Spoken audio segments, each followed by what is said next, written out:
बिस्मिल्लाहिर्रहमानिर्रहीम। अस्सलाम वालेकुम रहमतुल्लाह।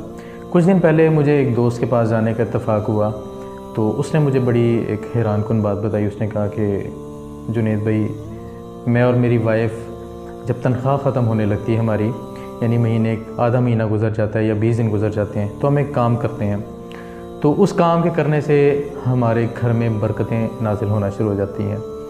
तो मैंने कहा यार ये मुझे बताओ, ये दुनिया के हर बंदे का मसला है कि जब उसकी तनख्वाह कम होती है तो वो परेशान हो जाता है बेचारा, कहता है मैं कोई कारोबार कर लूँ, मैं ये कर लूँ, फलां कर लूँ। आप क्या काम करते हो?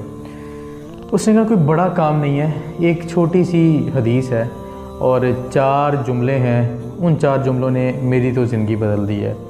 तो वो जुमले क्या हैं? उसने कहा कि मैं समझता हूँ जो नबी सल्लल्लाहु अलैहि वसल्लम ने फरमाया ना कि मेहमान अल्लाह की रहमत होते हैं, तो मेरा ये अकीदा है, मेरा ये कंसेप्ट मजबूत हो गया है कि जब आपके घर में अल्लाह की रहमत आएगी ना तो वो खुशहाली और बरकत ही आएगी। तो हम तकल्लुफ़ से आज़ाद होते हैं, तकल्लुफ़ नहीं करते।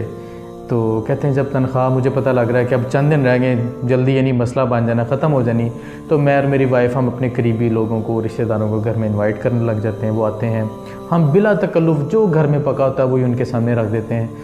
कहते हैं अल्लाह की कसम हमारे घर में वाकई बरकत आती है और हमें पता नहीं चलता कि जो है ना वो बरकत कहाँ से आ रही है।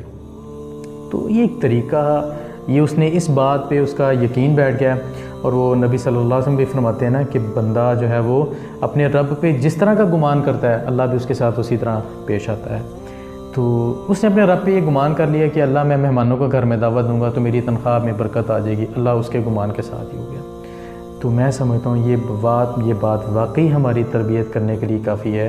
हम मेहमानों को अक्सर बोझ समझते हैं, तो यकीन जानिए मेहमान बोझ नहीं होते। हाँ, जब हम तकल्लुफ़ करने पे आते हैं फिर हम मेहमानों को बोझ समझते हैं। तो अल्लाह से दुआ है कि अल्लाह हमें इन बातों को सही मानों में समझने की तौफ़ीक़ अता फ़रमाए। अस्सलामु अलैकुम रहमतुल्लाह।